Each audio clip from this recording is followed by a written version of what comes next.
Good morning student. आज आपके सामने क्लास 8 सब्जेक्ट एसएस ज्योग्राफी में चैप्टर 3 खनिज और शक्ति संसाधन, इसके कुछ क्वेश्चन जो है मैं पहले आपको समझा चुका हूं। जो बाकी के प्रश्न बचते हैं उन्हें आप जो ध्यानपूर्वक सुनिए। निम्नलिखित में अंतर स्पष्ट कीजिए। परंपरागत और गैर परंपरागत ऊर्जा के स्रोतों या साधन में क्या अंतर है? परंपरागत ऊर्जा के स्रोत या साधन कोयला, खनिज तेल, प्राकृतिक गैस ऊर्जा के परंपरागत साधन है। परंपरागत का मतलब है कि इनका प्रयोग जो है काफी लंबे समय से होता चला आ रहा है। इनका प्रयोग केवल एक बार ही किया जाता है। तो ऊर्जा के जो परंपरागत स्रोत है जैसे कोयला है, प्राकृतिक गैस है, खनिज तेल है, इनका प्रयोग जो है एक बार ही किया जा सकता है और इनको इनकी दोबारा से पुनः प्राप्ति के लिए जो है काफी समय की आवश्यकता होती है। काफी लंबे समय के बाद जो ये हमें पुनः पूर्ति हो सकती है। और सबसे बड़ी बात यह है कि ये जो है काफी महंगे होते हैं। गैर परंपरागत साधन पवन ऊर्जा, भूतापीय ऊर्जा, सौर ऊर्जा, कूड़े कचरे से प्राप्त ऊर्जा ऊर्जा के गैर परंपरागत साधन है। गैर परंपरागत का मतलब है कि इनका जो है अभी हाल ही में प्रयोग होना शुरू हुआ है। ऊर्जा के गैर परंपरागत साधन जो है हमें जो है जल्दी ही प्राप्त हो जाते हैं। इनका बार बार प्रयोग किया जा सकता है और सबसे बड़ी बात यह है कि ये जो है ज्यादा महंगे नहीं होते हैं।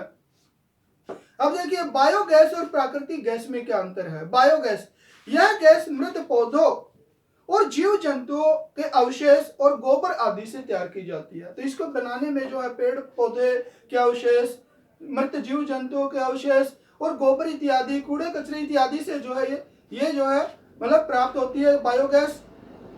इसका उपयोग खाना बनाने तथा विद्युत उत्पादन में किया जाता है। तो इसका प्रयोग जो खाना बनाने के लिए, गर्म पानी करने के लिए किया जाता है तथा इससे जैविक खाद का उत्पादन होता है और इससे जो डस्ट बचता है उससे जो है जैविक खाद तैयार हो जाती है।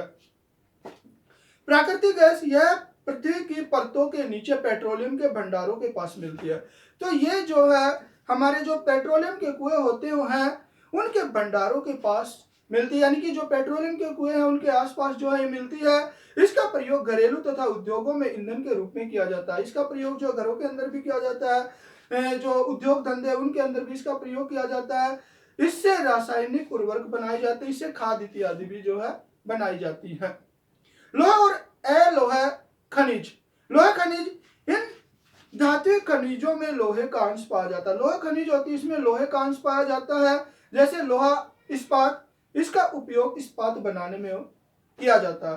तो इसका जो एग्जाम्पल बता लोहा इस्पात, और इसका प्रयोग जो है लोहे का इस्पात बनाने में भी जो इसका प्रयोग किया जाता है।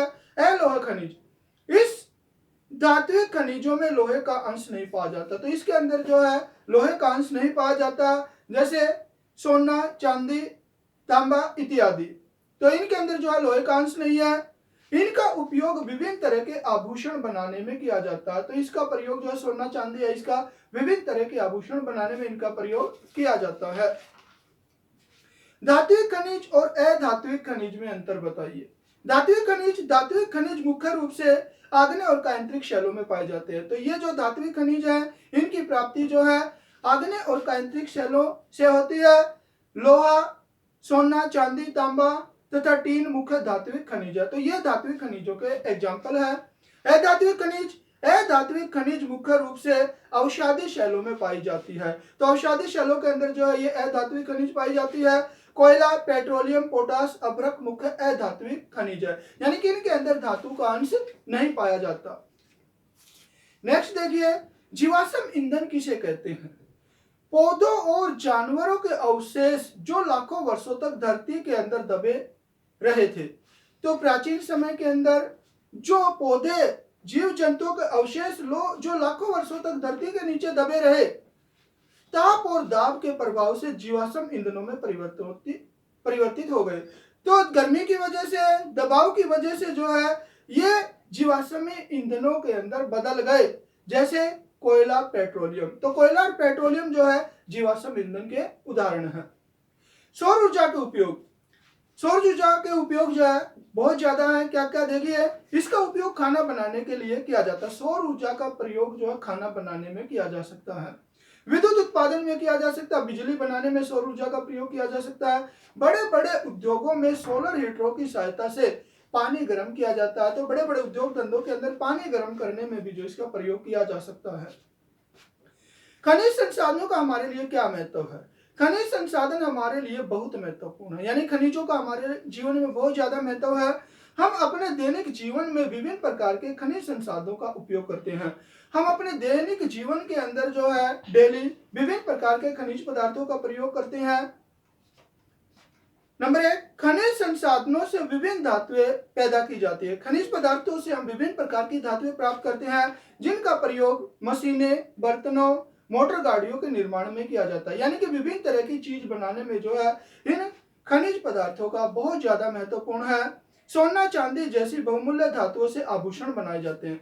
तो सोना चांदी जो हमारे बहुमूल्य संसाधन है या खनिज है, इनसे जो है बहुत से बहुमूल्य आभूषण इत्यादि बनाए जाते हैं। संगमरमर, बालू, बजरी का प्रयोग भवन निर्माण में किया जाता है। इनका प्रयोग जो है ये खनिज जो आपके जैसे संगमरमर है, बालू है, बजरी है, इनका प्रयोग जो है मकान इत्यादि बनाने में, भवन इत्यादि बनाने में किया जाता है। तो बच्चों ये तो थे आपका जो है चैप्टर 3 के अभ्यास के कंप्लीट क्वेश्चन।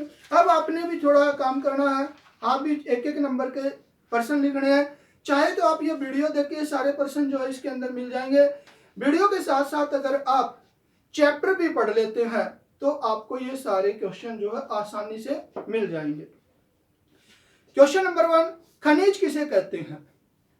क्वेश्चन नंबर 2, पृथ्वी पर खनिजों की संख्या कितनी है? नेक्स्ट, संरचना के आधार पर खनिजों को किन 2 भागों में बांटा जाता है? नेक्स्ट, खनन किसे कहते हैं? नेक्स्ट, अखनन किसे कहते हैं? नेक्स्ट, धात्विक खनिज मुख्यतः किन शैलों में पाए जाते हैं? अधात्विक खनिज मुख्यतः किन शैलों में पाए जाते हैं? विश्व में उच्च कोटि के लौह अयस्क का सबसे बड़ा उत्पादक देश कौन सा है? विश्व में बॉक्साइट का सबसे बड़ा उत्पादक देश कौन सा है? नमक का सबसे बड़ा उत्पादक और निर्यातक देश कौन सा है? परंपरागत ऊर्जा के 2 मुख्य स्रोत लिखिए। तापीय ऊर्जा किसे कहते हैं? पवन ऊर्जा किसे कहते हैं? भूतापीय ऊर्जा क्या होती है? सबसे बड़ा भूतापीय ऊर्जा स्रोत कहाँ स्थित है? तो बच्चों आपने जो है ये क्वेश्चन अच्छी तरह से अपनी कॉपी में भी लिखने हैं, याद भी करने हैं और मन लगा के अपना कार्य करना है। धन्यवाद।